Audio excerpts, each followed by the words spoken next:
What happens when your entire business disappears overnight because of something that was completely out of your control? Hello and welcome. I'm the real Charles Brown, and today we're going to talk a little bit about what happened at TikTok recently, but also we're going to talk about how actually really common this issue is. And the issue is we're going to talk about what a business is and what a business isn't. Using TikTok as an example, there's a lot of people that got extremely nervous over the past 12 to 24 hours because of a government ban on the use of TikTok within the United States. And the reason they did that, it's kind of not that important, but truth be told, it's because there are security concerns about privacy and about how our information is being used. But nonetheless, it does bring up the point of, if you're building a business, are you really building a business? And for a lot of influencers, and this isn't independent for TikTok, this could be whether you're building your business on YouTube or Facebook, or you're really dependent on SEO, you really have to be asking yourself, am I owning a business? And a really good litmus of whether or not you own a business or a side hustle or a hobby is, if something happens on that platform, does my business go away? And I experienced this personally when I was a member of a network marketing company, a multi-level marketing company. And I was always nervous in the back of my mind, because no matter how successful I was with that company, no matter how many products I sold, and no matter how many people I recruited into the business, it was always in the back of my mind that if something happened at that company, if the CEO or the major celebrity spokesperson of that company had some kind of issue, and it made it to the front page of the news, I was out of business. And that money that I was expecting week in and week out because of sales and revenues and commissions and all that kind of stuff that goes along with building those businesses was completely out of my control. And even though I had thousands of customers that I had helped in the past, if that company closed its doors, my path to them was completely gone, because I didn't control that. That wasn't my asset. That relationship that I had built and that I had created was completely dependent on someone else's product, or in this case, platform. So what we're going to talk about today is, if you're really trying to build something of value, you've got to build it on a foundation of creating value and creating assets. But what are assets? And I will say, in the digital age, that has changed dramatically. It's not widgets anymore, right? It's not snack bars, and it's not food, and it's not shoes, not the way that it used to be. In the digital world, those assets include a list of emails for all your clients and all the leads, past and present. Those relationships are an asset. Anything that you create that is your intellectual property, that's an asset. But if you're building your business that is completely dependent on ad revenue or kickbacks from that platform because of views or subscribers or headcount, you're building a straw house on the beach. That is incredibly unstable, and it is very much out of your control.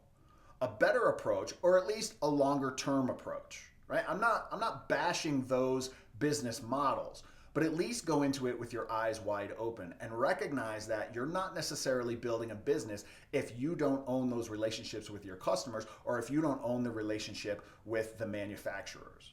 So if you're drop shipping on Amazon, guess what? That product goes away, you have to go find another product. If that platform goes away, you have to go find another platform. And you may be starting from scratch. So what defines a real business? Well, firstly, a real business, a really strong, viable business, has a very diverse revenue stream. Even if they specialize in a specific product, like Ducati. They make motorcycles. And if you don't know that, they make motorcycles. But they were smart enough to diversify and recognize that they need models across different types of riding: off-road, on-road, cruiser, sport. There's all different little tiny niches within that larger motorcycle genre, right?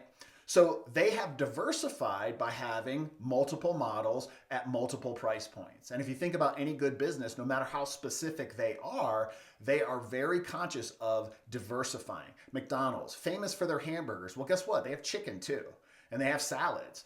They've learned to diversify to bring in a greater piece of the market share. The next thing to really think about is repeatable systems. Now, I know a lot of digital creators and a bunch of content creators would say, but I do have a system. I post 3 times a week on this. Yeah. But again, do you own that process? Do you own that system where you can open up that valve and create more revenue, create more leads, create more customers, and close that valve and create less? Or are you completely dependent, once again, on another platform? If you're building a business, you have repeatable systems. And if TikTok closes down, you can restart your business on YouTube or on Instagram or wherever else you want to do that. But part of the intellectual property that you're creating for your business is those repeatable systems. What am I doing that's different than someone else? The next thing I want to talk about is lessons from that type of thing. So whether it was network marketing, whether it's digital curation, whatever the case may be, lessons that we can learn from this TikTok ban, no matter how short it was, are adaptability is absolutely key. So any business, I don't care how old the business and leadership book is, if you break it out and you really read it and you pay attention to it, adaptability is absolutely a necessity to survive and build a thriving and sustainable business. So you have to be able to have that kind of control to go back in and modify that system that we just talked about, to create new products, to listen to the voice of your customer and meet them where they are and provide them what they want from you. Okay, you've become a very specific person in their life that provides a very specific answer or solution to them. So as their needs vary and grow and contract within that space, are you able to have the adaptability to go in and modify your answer and your solutions for those people? So the next thing that I want to talk about is control versus convenience. Now, I'll be the first one to admit that using social media platforms to reach new leads and new clients is absolutely convenient. Okay? It is definitely convenient because there is an audience. That doesn't make that entire audience your leads and your potential customers, but it is very convenient in that people are already interacting and you can definitely get in there, listen to the conversation, and kind of inject yourself into that.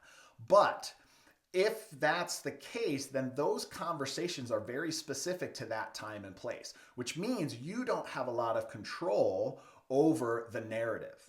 So that audience and that platform may not meet the message that you actually want to convey. So be very careful about recognizing how you're suppressing your voice or how you're changing your message just for the convenience of that platform.